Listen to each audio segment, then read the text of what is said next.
I'm the reviewer. You review it, I review you. This is my partner, Mr. It. Today, we're going to be taking a look at the What We Had to Watch episode of Treasure Planet. Hello, I'm Ilnej, and this is what we had to watch. Disney, a company famous for groundbreaking animation and unforgettable storytelling. Also for making money off of other people's ideas.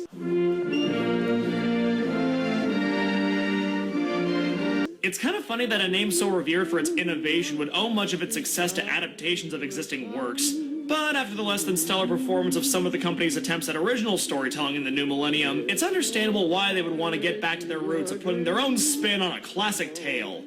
Which would apparently involve taking a high seas adventure and setting it in space.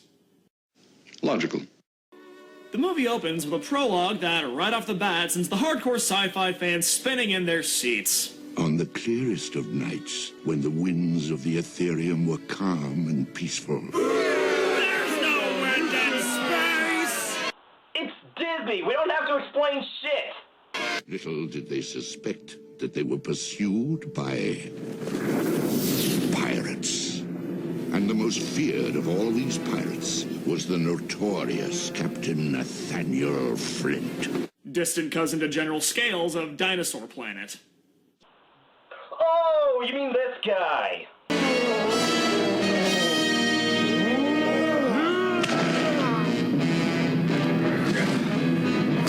But as it turns out, the prologue is merely a storybook, being read by our young protagonist, Jim Hawkins. I thought you were asleep an hour ago. Mom, I was just getting to the best part. Please. Oh, can those eyes get any bigger? Yeah, it's called Tangled.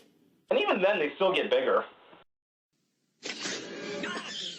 By the way, am I the only one who finds it slightly disturbing that a children's book is being narrated by Tony Jay, the same guy who voiced Frollo in Hunchback of Notre Dame? And he shall smite the wicked and plunge them into the fiery pit. Ooh. What? You wouldn't have this guy tell your children stories? I think you've outwitted me, but I'm a patient man, and gypsies don't do well inside stone walls. Flint's secret trove was never found, but stories have persisted that it remains hidden somewhere at the farthest reaches of the galaxy. I love you. Love you too. Hellfire! Dark fire! Oh, that's nothing. You should see the stuff Mr. It read under the bed sheets when he was a kid. So from there, we flash forward 12 years to see Jim doing quite possibly the coolest thing ever captured on screen. Wait for it. Wait for it.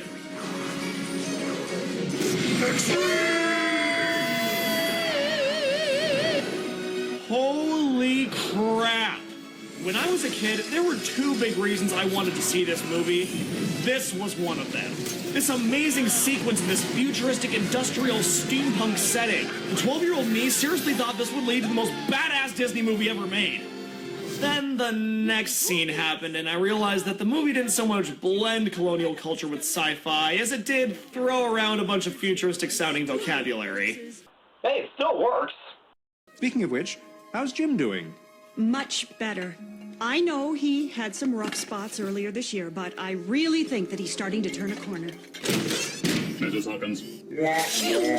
And so we learned that Jim, while a gifted youngster, can't seem to stay out of trouble with the law. Basically the Disney version of James Dean, and I really do like this interpretation. It doesn't completely change the character. Rather, it takes what was already established in the source material and adds to it, making him just different enough to stay fresh. However, it also had the unfortunate side effect of awarding Jim the largest army of fangirls this side of the solar system, forever earning him a place in internet/fiction opposite countless Mary Sues and, for some reason, Dimitri from Anastasia. The saddest part is that's not even the worst of it. He's a comin'. Can you hear him? Those gears and gyros clicking and whirring like the devil himself? What devil is he talking about? Given this movie's universe, that wouldn't surprise me.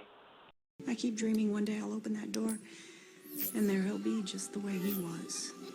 A smiling, happy little boy holding a new pet and begging me to let him keep it. Does this door only exist to be open when it's most ironic? You know, it's a really sad thing that they didn't go with the original joke they were going to have here. Unfortunately, I can't find the clip for whatever reason, but originally, Doppler was going to say, in the dream, was the pet dead? Can't let them find this. Who's coming? The cyborg. Beware the cyborg. I'm sorry, there's no way for that line to not sound stupid. Why? Cyborgs can be really scary shit! But the old man-lizard's words prove true as a band of pirates come snooping around the inn, forcing Jim and the others to make a hasty retreat. But the destruction of the Hawkins home was not in vain, as it turns out the sphere inside the chest is actually a map leading to... Treasure Planet. Mom, this is it. This is the answer to all our problems. Jim, there is absolutely no way... Don't you remember? All those stories? That's all they were. Stories. Even Annual Gift Man? Especially Annual Gift Man!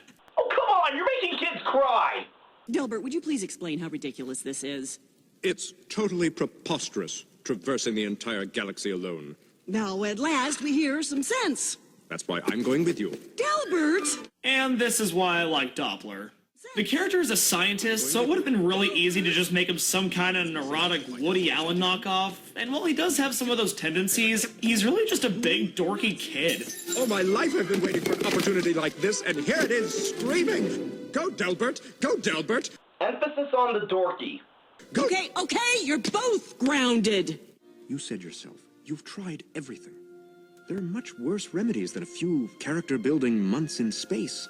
Character building, bone atrophying, same difference. We'll begin preparations at once.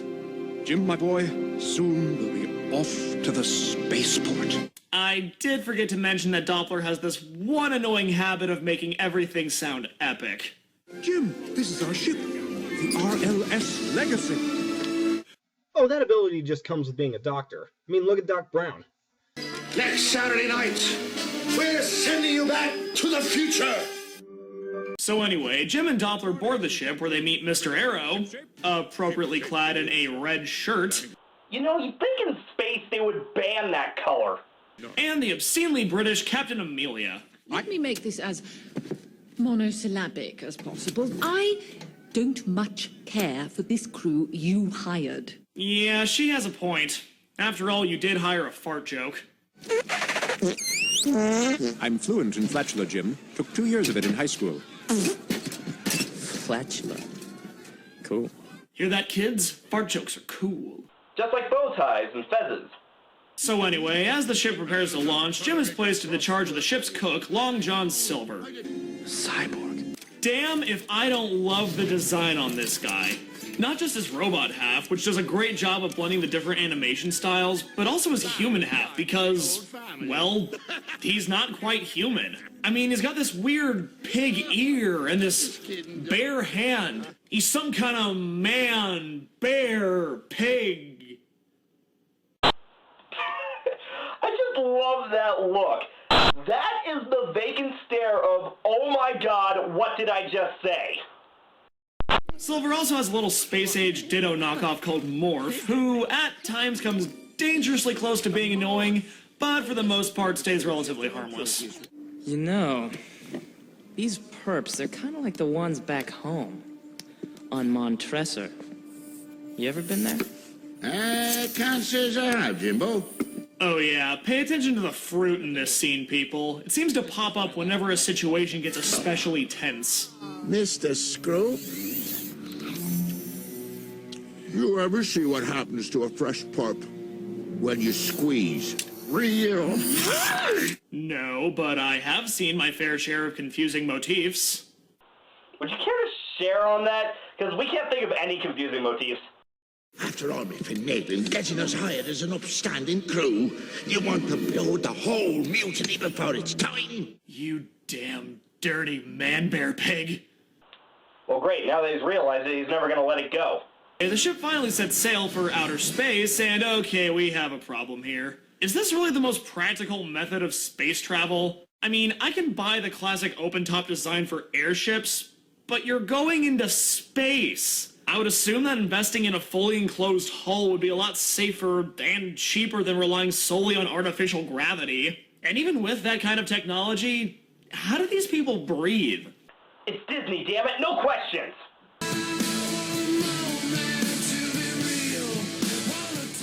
Yeah, remember when I said there were 2 reasons I wanted to see this movie? This was the second one.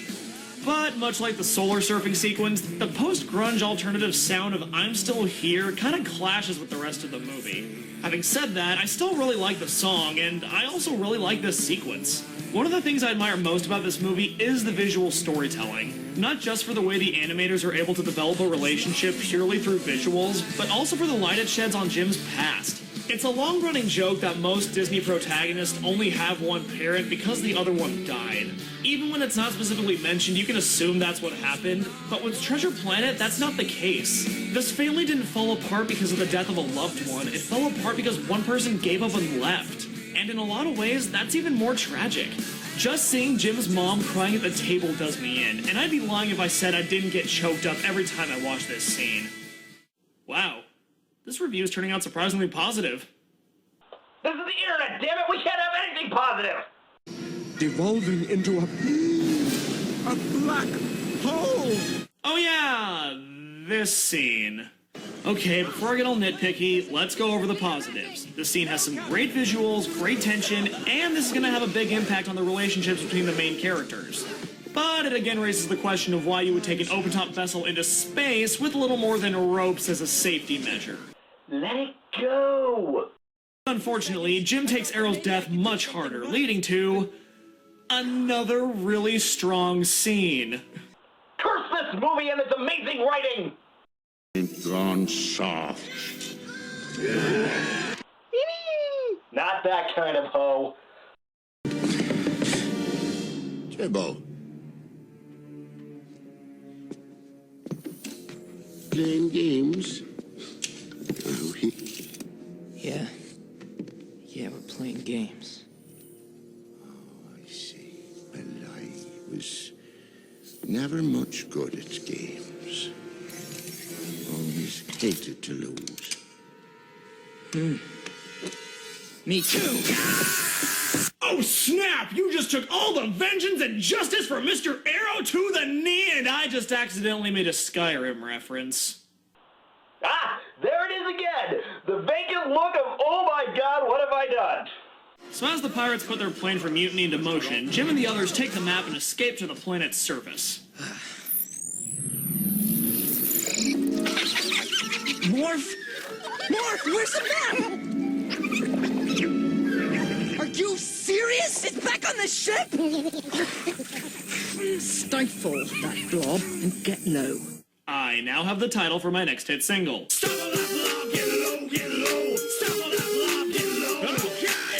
And yet somehow that's not as white as vanilla ice. Steady, steady. Now, let's have a look at that. I can smell the fan fiction from here. Actually, these two end up having kids at the end of this thing, so the Disney movie beat you to it. Anyway, Jim heads off in search of a place to hide and finds... Oh, this is fantastic! I just want to hug you and squeeze you. This is Ben. Bioelectronic navigator.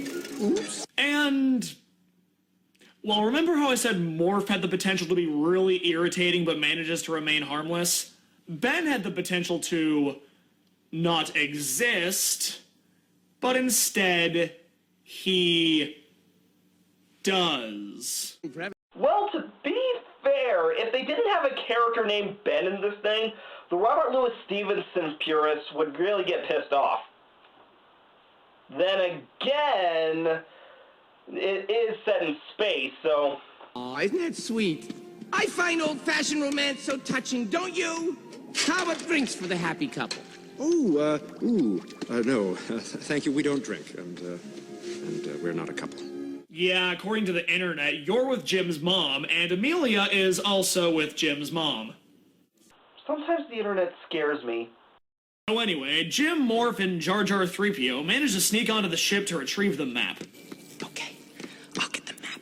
You wait here. Roger, Jimmy. All neutralized laser cannons. Yo ho, yo ho, a pirate's life for me. Wow, an irritating character singing a somewhat enjoyable song. That's like the exact inverse of Zazu singing It's a Small World. Truly, Ben has brought us full circle. The circle of life, if you will. Stupid robot's gonna get us all killed. Cabin boy. I've been so worried about Man-Bear Pig. I didn't realize this ship was infested with crab people. Crab people, crab people. I don't think there's anything in existence that can escape a South Park reference. This has gotta be canon. Maybe not. Gripe about how the sudden absence of gravity would not result in immediate upward motion, or Inception reference.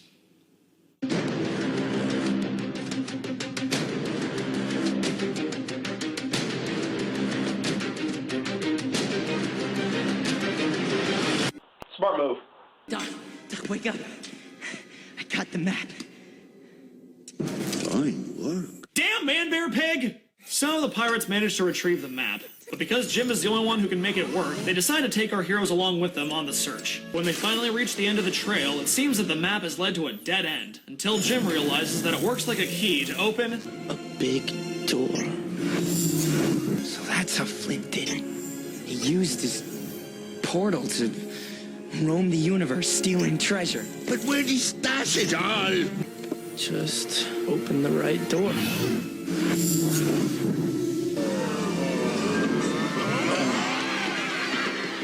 The loot of 1,000 worlds.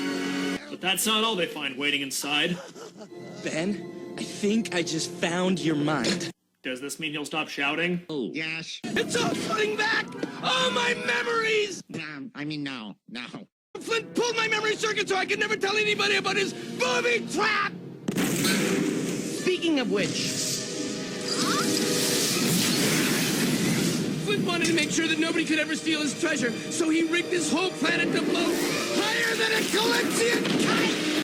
You know, what is it with lost civilizations that want to kill everybody whenever someone finds their shit? Get back! I like you, lad. But I've come too far to let you stand between me and my treasure. That's funny. Last time I checked, an exploding planet was standing between you and your treasure. No, it's standing under him and his treasure. But when it comes time to choose, Silver sacrifices the treasure to save Jim, and our heroes reconvene to make their escape. You'll never clear the planet's explosion in time. You gotta turn around. What? There's a portal back there. You can get us out of here. Pardon me, Jim, but didn't that portal open onto a raging inferno? Yes! But I'm gonna change that. I'm gonna open a different door. And I'll do it by being... Okay, you can't deny. This scene was awesome. But of course, our story wouldn't be complete if we didn't have one final moment to solidify the deep emotional bond between two kindred spirits. You're something special, Jim. You're going to rattle the stars, you are. Oh, and one more thing. That's for your dear mother. To rebuild that inn of hers. Stay out of trouble, you old scallywag. Why, Jim, old lad, when have I ever done otherwise? Personally, I loved this movie as a kid, and I still love it today. I really enjoyed this movie as a kid, and I still enjoy it today. This film is far too underrated, and I really think more people should get into it. As far as this review goes, it was really funny and well written, but maybe a little too much South Park referencing for my taste. I'm the reviewer. You review it, I review you.